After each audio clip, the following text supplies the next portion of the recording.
Each time there's suspense, some stage managing, some confusion, but a third round of exchanges of Gaza hostages for Palestinian prisoners, in the end, keeping the Israel-Hamas ceasefire deal on the rails. We'll ask about the optics and about a long process that's only in its first phase, 42 days. Betting odds for the longer term are poor. Israel's prime minister has even assured his far-right coalition partners he'll pull the plug before phase 2 even begins. But what's Binyamin Netanyahu saying to Donald Trump's envoy to the region, Steve Witkoff, who's already twisted arms to keep this process on the rails? Trump doesn't want war on his watch. That's not to say that the President of the United States suddenly sees himself as the guarantor of Palestinian rights. After all, Donald Trump's now floated the concept of emptying Gaza of its population and turning reconstruction into a beachfront real estate project. As for the surge in violence in the West Bank and Israel's closure of the UN Agency for Palestinians, Washington's silence speaks tomes. Who then to go beyond the current state of limbo and actually build peace? Today in the France 24 debate, we're asking how to keep it on track. And with us from Jerusalem, France 24 correspondent Noga Tarnopolsky. Thanks for being with us. Good evening. Also in Jerusalem, France 24's Mark Owen. Good to see you, Mark. Great to see you too. Good evening to everybody. From Deir Balah in the Gaza Strip, journalist Shrouk Al-Aila. Welcome to the show. Thank you. From London, Nomi Bar Yaakov, Associate Fellow at the Geneva Center for Security Policy, which works on peace negotiations. Thanks for being with us. Thank you very much, and hello to everyone. And John Linden, Executive Director of the Alliance for Middle East Peace, the umbrella group. Still January, so I can say Happy New Year to you. Happy New Year, Francois. All right. Your reactions on the hashtag F24debate. Suspense till the end, indeed. It was a day of nail-biting at times, as Kemi Knight reports. There was a chance these Palestinian prisoners wouldn't be released as planned. But with only a slight delay, 110 men, women and children were freed from Israeli prisons. Scenes of joy erupting in the West Bank. 30 of those released are listed as minors, and 32 others were serving life sentences, including Mohammed Abu Wada, accused by Israel of coordinating several suicide bombings in 1996, and Zakaria Zubeidi, the former Jenin chief of the Al-Aqsa Martyrs Brigade, who will return home to the West Bank. 21 are due to be deported abroad. Israel delayed their liberation after hostages were released in chaotic scenes in Gaza, Palestinians surrounding the hostages as they were led to Red Cross vehicles. A total of 3 Israeli citizens and 5 Thai nationals were freed by Hamas on Thursday after spending 15 months in captivity. The first hostage released was 20-year-old Israeli soldier Agam Berger. Hamas paraded Berger on a stage before handing her to the Red Cross in the northern refugee camp of Jabalia. 29-year-old Arbel Yehud and 80-year-old Gadi Moses were then turned over, along with 5 Thai workers who were also taken captive in the October 7th attack. All 8 hostages were taken to Israel for medical assessments, some reuniting with their loved ones.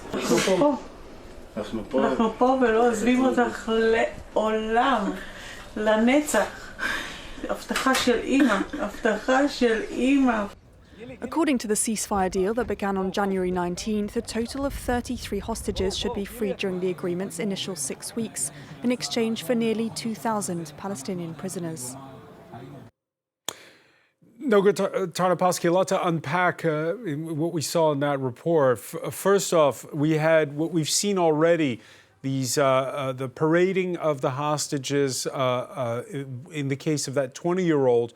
At the beginning of the day, it was to happen, outside the home of the assassinated Hamas leader, Yahya Sinwar, and then more chaotic scenes. Why?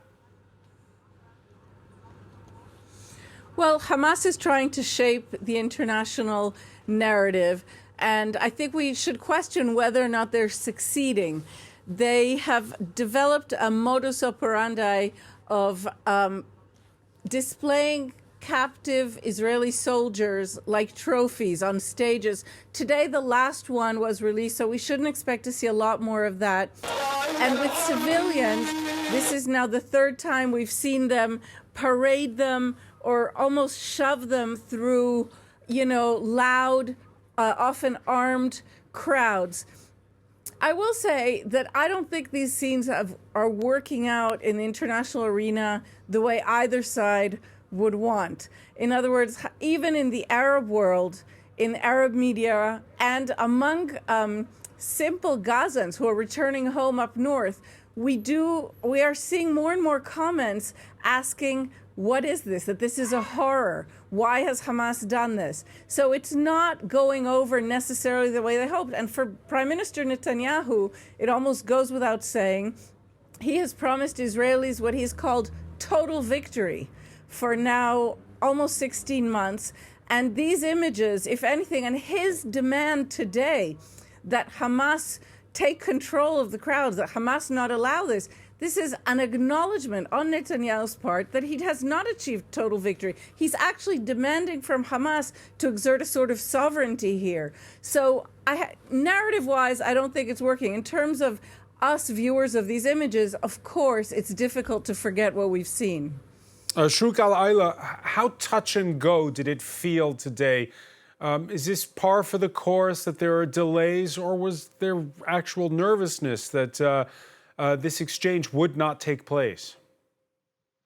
Well, basically, Hamas is great in engineering the scenes of releasing the hostages, and we have seen this in the past times when they released some of them, and they already have their military, the fighters, the vehicles that everything needed for the scene to be settled up as it's supposed to be according to them, and I believe that they are succeeding in this, like in shaping this. But what happened, like in comparing with the two incidents, like the one happened in the north and the one happened in Khan Yunis in front of a Yahya Sinwar house, destroyed house. I think here Hamas is trying to send a message in this, that like we have seen the Palestinian prisoners like released from the Israeli jails, losing their weights, losing also their like having marks of torture on them. And in contracts, we have the Israeli hostages leaving cleaned. They are clean, and some of them are keeping the same weight. That it means that they are not suffering of starvation, even though we are under genocide and under famine, and especially those are in the north. And so I think here the message for it's not only like it is a kind of support for the Palestinians here, because some of the Palestinians are complaining over how Hamas is taking care of those hostages and how they are released and like having them in a very beautiful picture.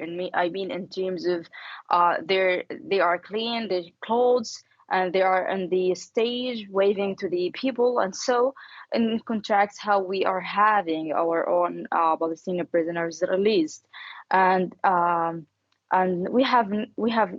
we did not see like the marks or the scars of torture on the released prisoners, like Israeli hostages. So the issue here, I think Hamas is somehow trying to maintain the temper of people here, and also showing the picture that like Hamas is interested, and like Hamas is not a terrorist a group, and they are not like torturing the hostages as the Israelis are doing. Right. So the message there to Palestinians. Nomi Bar Yaakov, of course, we have reports that those freed from earlier exchanges on the Israeli side are still in hospital, some of them. So even though they appear before the cameras on day one, there's definitely suffering to go around from all sides. Your thoughts on, because what was different this time as well was, for the first time, Islamic Jihad, not just Hamas, releasing prisoners. Well, a number of issues you raised, Francois. Let me address them and let me just respond to Shrouk. I think that the show of Hamas, is despicable. And I mean, dressing these ladies in huge, oversized fatigues, concealing what their real weight is. They're all coming in, being weighed in hospitals, and are extremely underweight. And yes, they have been they have been not had access to food for very long times. And many of them, including one who spoke on the record to Israeli channel 12 television this week, explained how she was being held, handcuffed, leg cuffed, and chained for 50 days to a window and raped by her captor. So I think, what we're seeing on the outside is very different to what we're seeing in the inside. And the Israeli authorities, the Ministry of Health, and the entire country is allowing privacy for those who are still in hospital and for those who've returned. I think all the returned hostages after close to 500 days are going to spend a lot of time in hospital with their families before they'll be released home. So I think, we have to really work out or not, the stories are there for those who want to see them. I've just mentioned one, but there are many, and those stories repeat themselves.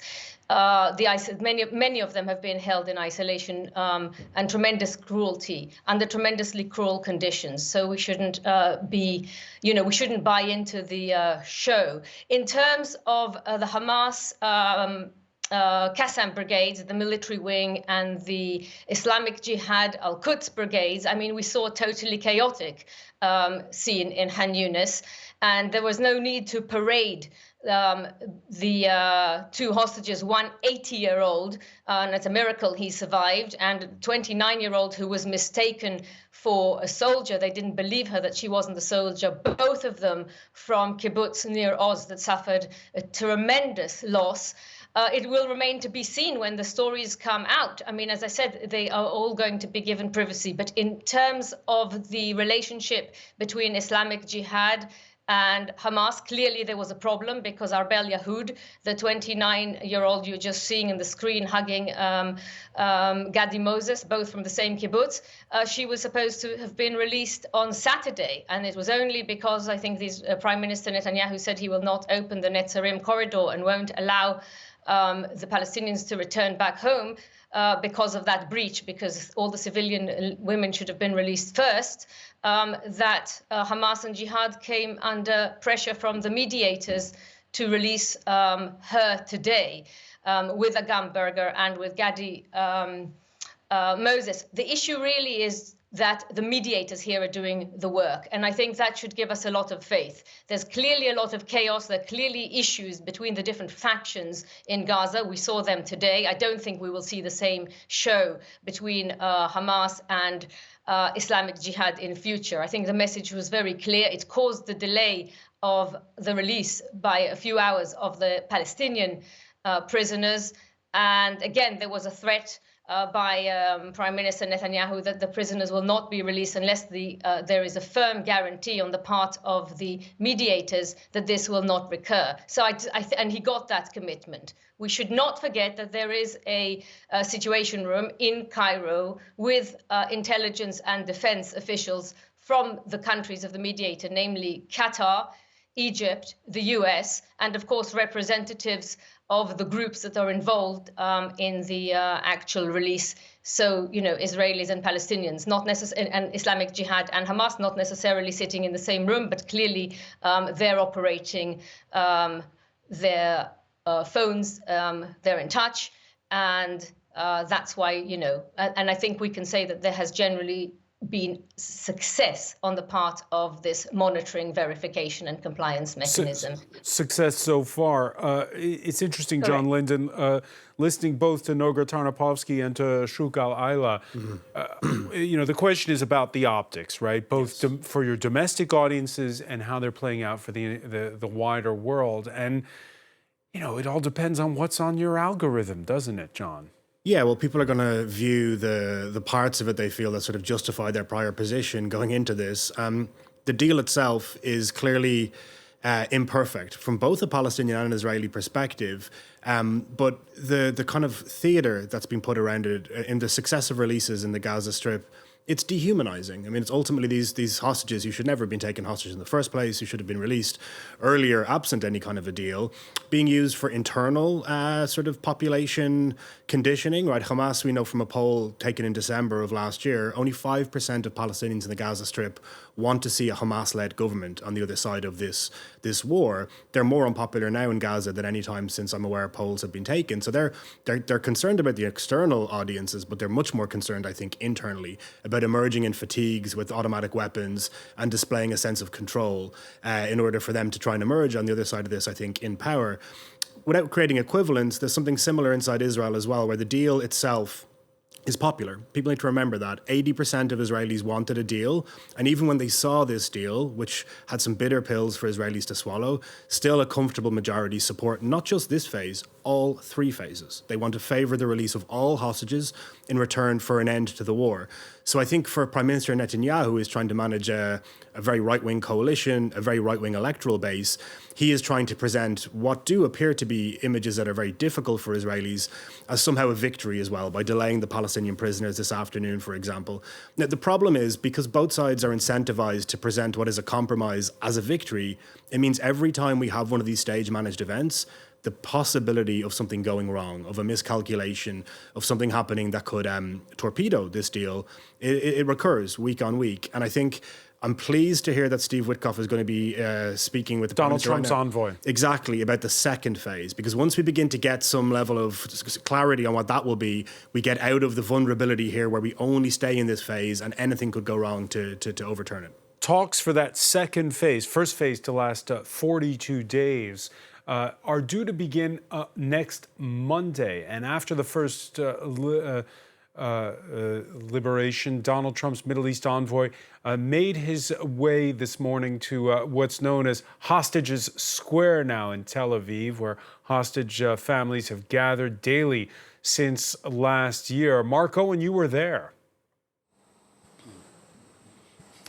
Yes, I was there when Mr. Witkoff was making his way across the square. I was on the other side of the square, about to do a live insert into one of our bulletins. So that was drop everything, leg it across with the camera and try and get a word with Donald Trump's envoy. Easier said than done. There was a massive scrum around Mr. Witkoff as he made his way across the square towards the art museum on the other side. The actual name of the square, I think, is the Tel Aviv Art Museum Square, not Hostage Square, but it's become dubbed Hostages Square because of the ongoing tributes and support and basically all the noise that is made every time there's a hostage release there. So Mr. Witkoff didn't speak to me per se, but he did make a statement earlier regarding the possibility of an American hostage being released tomorrow. Now, this has been it's somewhat sort of wound back a little bit to say it might be on Saturday, so there's a lack of clarification on that one. And I think Noga Tarnopolsky knows slightly more on that, having spoken to a contact in the US, and maybe she'll illuminate us a little bit later with that one. The situation in Hostage Square, though, is incredibly bittersweet today. I mean, as the hostages were being released and as they were being paraded by Hamas, and it was Agenberger up in the Jabalia in the north of the Gaza Strip, and of course it was Gadi Moses and Abel Yahud down in Khan Yunis in the south of the Gaza Strip. There were cheers, there was applause, but also great signs of sadness too, people breaking out in tears.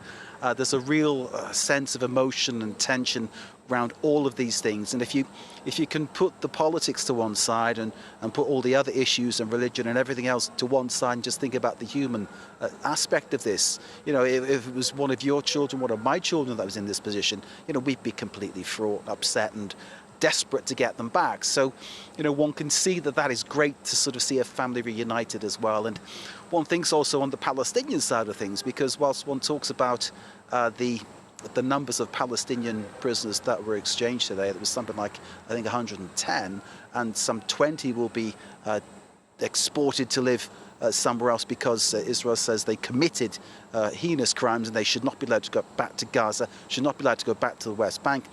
There'll be other people who committed crimes that were questionable. There were journalists in the first release who'd been basically put in jail for doing their job. And as we understand it, there's a 15-year-old child, the youngest, who's been released as well. Now, the precision of what he did, of course, we'll try to bring some clarity to that when we speak to him over the next 24 hours.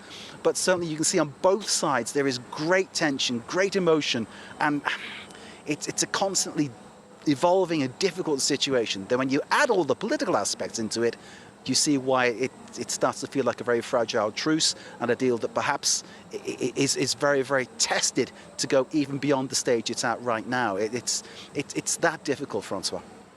Noga Tarnopovsky, you saw those images a moment ago of Steve Witkoff, Donald Trump's envoy there, in the company of Mark Owen earlier in Tel Aviv. What is Donald Trump's position here? Well, the truth is that nobody really knows, and we're all trying to kind of divine what might be happening.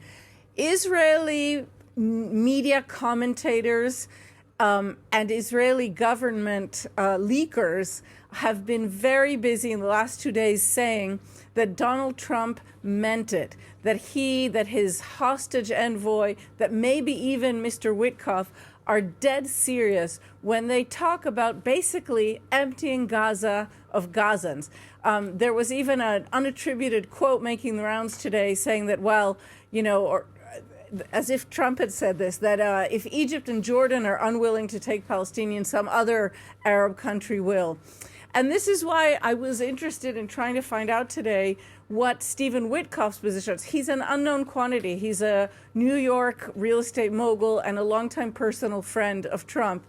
He has not been talking about those kinds of extreme measures, which has been rejected, by the way, by Palestinians, Jordanians, Egyptians, and everyone else who's a stakeholder here, except for these specific, very right-wing voices within Israel who see the emptying out of Gaza as a kind of a dream. What I was told is that Steve Witkoff, while a very loyal friend, personal friend to Donald Trump, is not Looney Tunes. He is not going to be advancing crazy propositions, and that currently, in fact, despite his very wide-ranging role as Middle East envoy, he really is focused on getting the hostages back. He made that very clear speaking to families of hostages today, and he hasn't hidden this.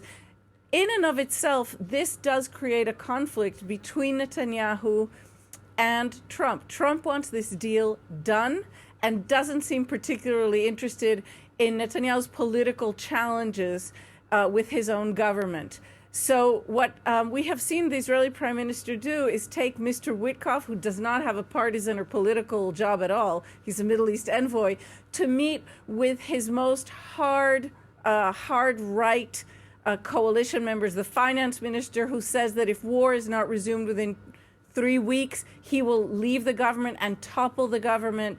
He took him also to meet Ron Dermer, who's called here in Israel Bibi's brain. He's considered Netanyahu's right-hand man. He's really trying to impress on Witkoff that he has a very serious political problem here. And his bet is that Donald Trump will want to help him keep his government together. That's what we're going to have to see over the next few weeks, especially next week on Tuesday. Netanyahu will be in Washington meeting with Trump, and we will see what the chemistry is between them now in the second term and what Donald Trump says about the difficulties Netanyahu is facing. John Linton, rewind to Trump's first term in office. You had the Abraham Accords, which essentially ignored the Palestinians. I mean, they made deals with foreign countries. Palestinians got scant mention at the time. Are you surprised at the way the Trump administration's been involved the last 10 days? I mean, every day you're seeing a different sort of snapshot, and it's difficult to try and interpret longer-term intentions based upon, you know, a quote here and there. I'm looking at right now at the kind of concrete outcomes, and we do know that Steve Witkoff and Donald Trump were essential in securing this deal that had been on the table at least since the summer, and by some reports since last December 2023. And the sort of X factor was the pressure, I think, being applied, yes, on Hamas, but also on Prime Minister Netanyahu. What we still don't know is what the end that they're aiming toward is. You mentioned the Abraham Accords. One consistent theme we're hearing is Saudi normalization, a grand bargain that would really transform the Middle East in a way that would make the Abraham Accords seem fairly modest, I think. And the Saudis have been very clear, including the Saudi ambassador to the UK in the last few days, that there needs to be a very concrete and irreversible move towards a Palestinian state in order for that normalization to happen. And I think, and again, this is all speculative at this point, the Trump administration, Donald Trump personally, are willing to apply pressure in a way that we know President Biden wasn't. President Biden was very, very attuned to and sympathetic to Prime Minister Netanyahu's coalition tensions and worries. I don't think Donald Trump cares about any leader anywhere in the world's internal politics. He really just runs over them like a steamroller very often. So I think if he decides that his goal is a Saudi normalization deal and a pathway to a Palestinian state, I think he's going to make sure that he tries to fulfill it. And I don't think he's going to be very sympathetic to Palestinians or Israelis that stand in the way of that. That's quite dangerous in a way, because this is an incredibly nuanced conflict, and sometimes moving fast and breaking things can break some very important things, such as human lives. But nonetheless, as someone who's been following this for a long time, seeing a sudden momentum and a sense that we're not going back, first of all, to the war. And Donald Trump's been very clear about that. Whilst I'm concerned about where he may be going instead, I do think he would see return to a full acute war like we've seen the last 15 months in Gaza as a very negative development. And I think he will try and he said this very clearly, do what is required to move towards the second phase. And I think the question is, why has he invited Prime Minister Netanyahu as his first foreign guest next Tuesday to Washington, D.C.? What does he intend to say to Prime Minister Netanyahu? And what is he able to then do by speaking over the Prime Minister's head to the Israeli public? It's very important to note that whilst Donald Trump might be a very divisive figure here in European capitals, he is amongst the most popular people on earth in Israel. If you put Donald Trump's name next to a diplomatic idea, it probably gets a 5 to 10% bounce. He's very popular. He's more popular in Israel than he is in most U.S. Wasn't that states. the case for Biden, though, when he went to visit right after October 7th? Initially, when he was coming to put his arms around Israel, but as soon as he asked any difficult questions, that evaporated, because Donald Trump is seen from his first term and his record, and I'm not saying this is fair or unfair, as being relentlessly pro-Israel because of the Abraham Accords, because of the Jerusalem embassy.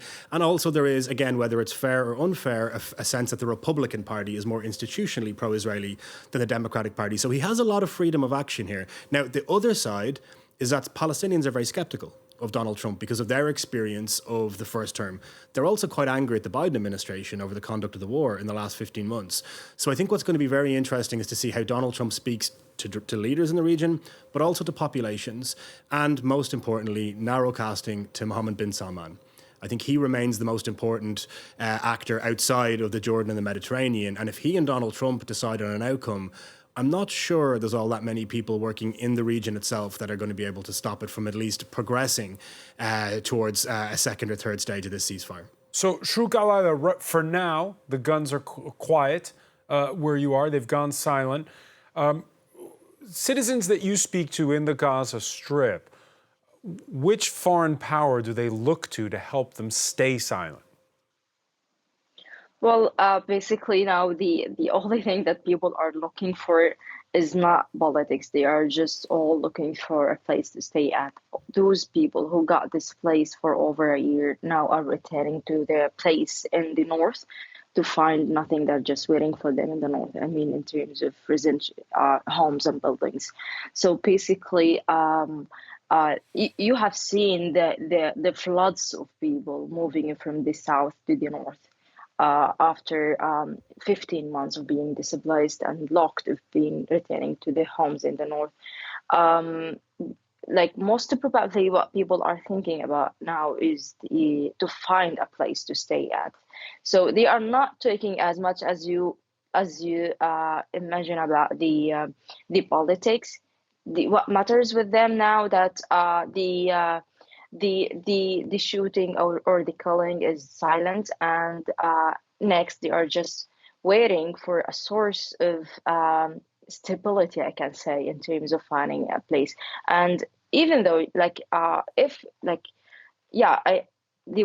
killing is stopped, it doesn't mean that there is another war that just taking an action nowadays because of we are not having a place to stay at. Also, in terms of the aid trucks that should enter Gaza and that equipment that is specialized in removing the ripples and those things that's supposed to be taking action in the past week, and nothing is happening on the ground. This is such a concern here, as lots of the streets are locked by the ripples and people are unable to get source or access of water for what left of their homes.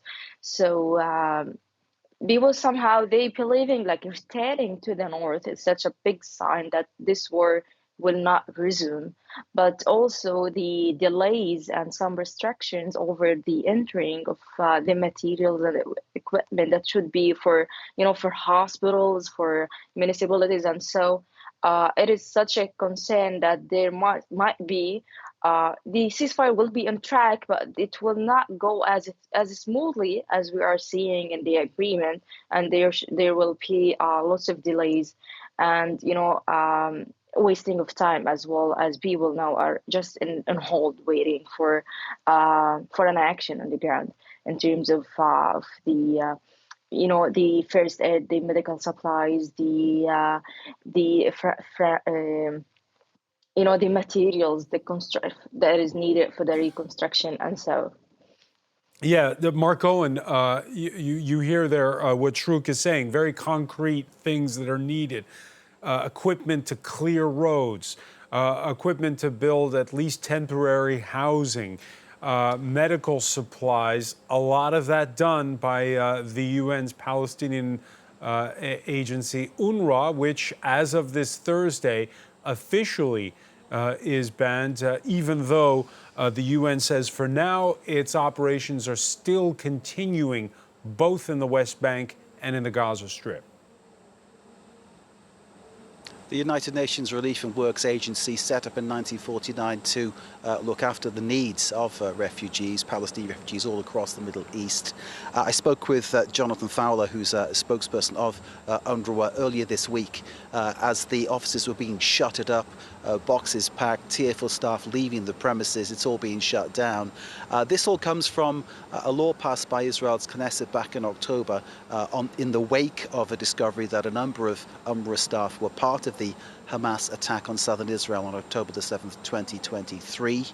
Jonathan Fowler says that what is happening is unjust. It's going to interfere awfully with trying to cope with what's happening in the north of Gaza and everywhere else. 130,000 tents are required to put up in 33 makeshift camps that are already being set up. Jonathan Fowler denies that his staff are hand in glove with Hamas. Only in 9 cases was there sufficient evidence for what they considered, potential involvement. So we're not even talking about confirmed involvement.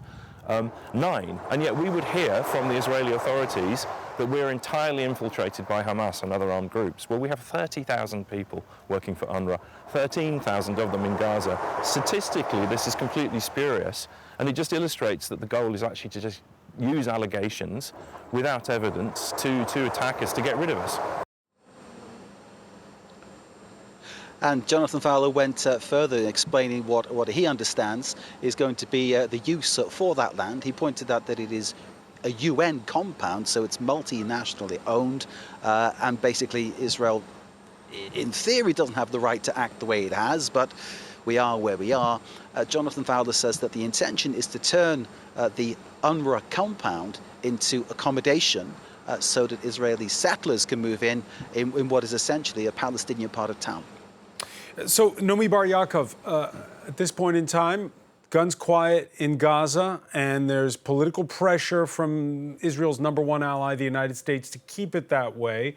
But with the closing down of UNRWA, which is so desperately needed by Palestinians, and the tensions that have spiked in the West Bank this week, Mark Owen's been reporting on that as well. Is this a way to keep it on a low simmer and have a forever war that keeps Binyamin Netanyahu in power? Well, I think as long as Benjamin Netanyahu is in power, yes, we'll see, unfortunately, the West Bank beyond boiling point, and what's happening there is dreadful. However, I do think, and I agree with Noga, that Steve Witkoff is going to exercise his weight. He's a businessman, and he doesn't mess around. He told Netanyahu that he doesn't care whether this is going to cost him his coalition or not. He's going to have to sign the dotted line and agree to this ceasefire under the terms that were put on the table, which clearly were very different to Netanyahu's red lines, and Netanyahu just bowed and did it. He had no choice. And I think, we need to have faith in the process. We need to have faith in the mediators, in the US, in Qatar, the lead mediator here, and Egypt. I think the Middle East is craving stability. Witkoff did come from Egypt and Qatar. He has done business with the Qataris.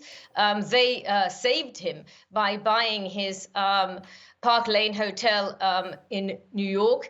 They're all businessmen, and they want to see the region thrive, and they want to do business not only in Gaza. They want the But is his focus is Steve Witkoff's focus just on Gaza, or is it on all of the Palestinian territories?